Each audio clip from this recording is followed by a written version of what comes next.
Daniel, chapter 2. And in the 2nd year of the reign of Nebuchadnezzar, Nebuchadnezzar dreamed dreams, wherewith his spirit was troubled, and his sleep brake from him. Then the king commanded to call the magicians, and the astrologers, and the sorcerers, and the Chaldeans, for to show the king his dreams. So they came and stood before the king. And the king said unto them, I have dreamed a dream, and my spirit was troubled to know the dream.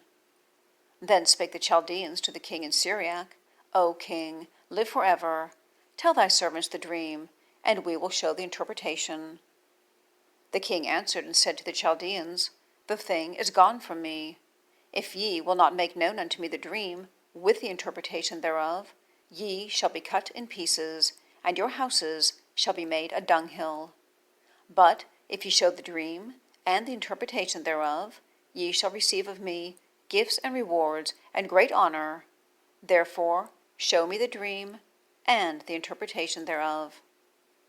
And they answered again and said, Let the king tell his servants the dream, and we will show the interpretation of it. The king answered and said, I know of a certainty that ye would gain the time, because ye see the thing is gone from me. But if ye will not make known unto me the dream, there is but one decree for you, for ye have prepared lying and corrupt words to speak before me, till the time be changed. Therefore tell me the dream, and I shall know that ye can show me the interpretation thereof.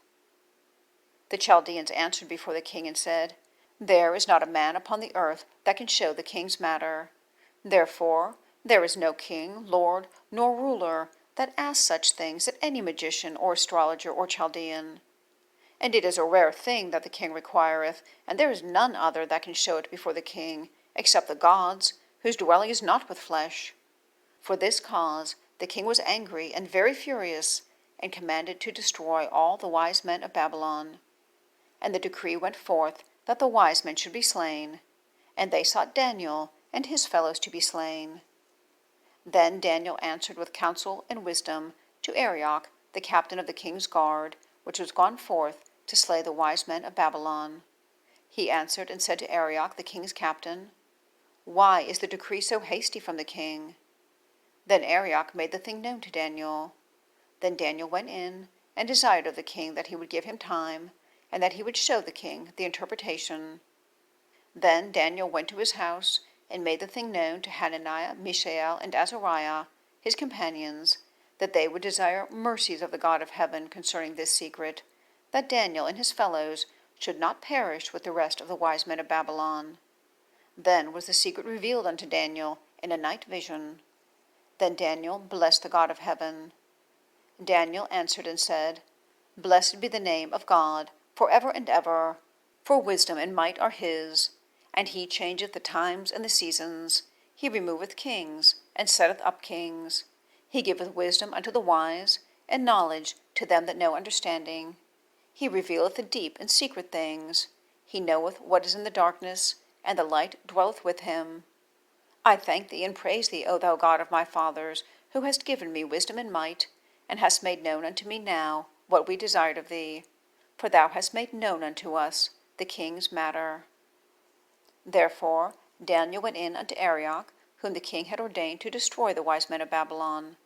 He went and said thus unto him, Destroy not the wise men of Babylon. Bring me in before the king, and I will show unto the king the interpretation. Then Arioch brought Daniel before the king in haste, and said thus unto him, I have found a man of the captives of Judah, that will make known unto the king the interpretation. The king answered and said to Daniel, whose name was Belteshazzar, Art thou able to make known unto me the dream which I have seen, and the interpretation thereof? Daniel answered in the presence of the king and said, The secret which the king hath demanded cannot the wise men, the astrologers, the magicians, the soothsayers show unto the king. But there is a God in heaven that revealeth secrets, and maketh known to the king Nebuchadnezzar what shall be in the latter days. The dream and the visions of thy head upon thy bed are these. As for thee, O king, thy thoughts came into thy mind upon thy bed, what should come to pass hereafter. And he that revealeth secrets maketh known to thee what shall come to pass. But as for me, this secret is not revealed to me, for any wisdom that I have, more than any living, but for their sakes that shall make known the interpretation to the king, and that thou mightest know the thoughts of thy heart. Thou, O king, sawest, and behold, a great image. This great image, whose brightness was excellent, stood before thee, and the form thereof was terrible. The image's head was of fine gold, his breast and his arms of silver, his belly and his thighs of brass, his legs of iron, his feet part of iron and part of clay. Thou sawest till that a stone was cut out without hands, which smote the image upon his feet that were of iron and clay, and brake them into pieces. Then was the iron, the clay, the brass, the silver, and the gold broken to pieces together, and became like the chaff of the summer threshing floors, and the wind carried them away, that no place was found for them. And the stone that smote the image became a great mountain, and filled the whole earth. This is the dream, and we will tell the interpretation thereof before the king. Thou, O king, art a king of kings, for the God of heaven hath given thee a kingdom, power, and strength, and glory. And wheresoever the children of men dwell, the beasts of the field and the fowls of the heaven hath he given into thine hand, and hath made thee ruler over them all. Thou art this head of gold. And after thee shall arise another kingdom inferior to thee, and another third kingdom of brass, which shall bear rule over all the earth. And the fourth kingdom shall be strong as iron, forasmuch as iron breaketh in pieces, and subdueth all things. And as iron that breaketh all these, shall it break in pieces and bruise.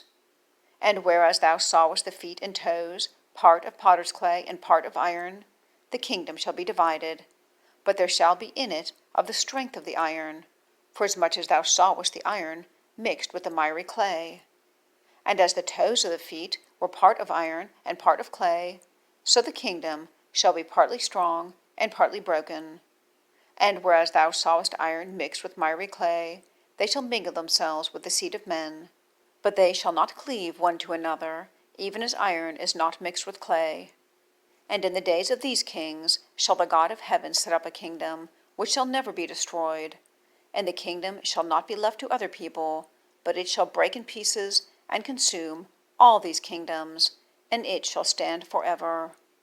Forasmuch as thou sawest that the stone was cut out of the mountain without hands, and that it brake in pieces the iron, the brass, the clay, the silver, and the gold, the great God hath made known to the king what shall come to pass hereafter, and the dream is certain, and the interpretation thereof sure.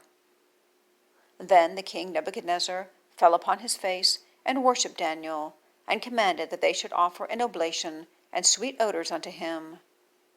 The king answered unto Daniel, and said, Of a truth it is that your God is a God of gods, and a Lord of lords, and a revealer of secrets, seeing thou couldst reveal this secret.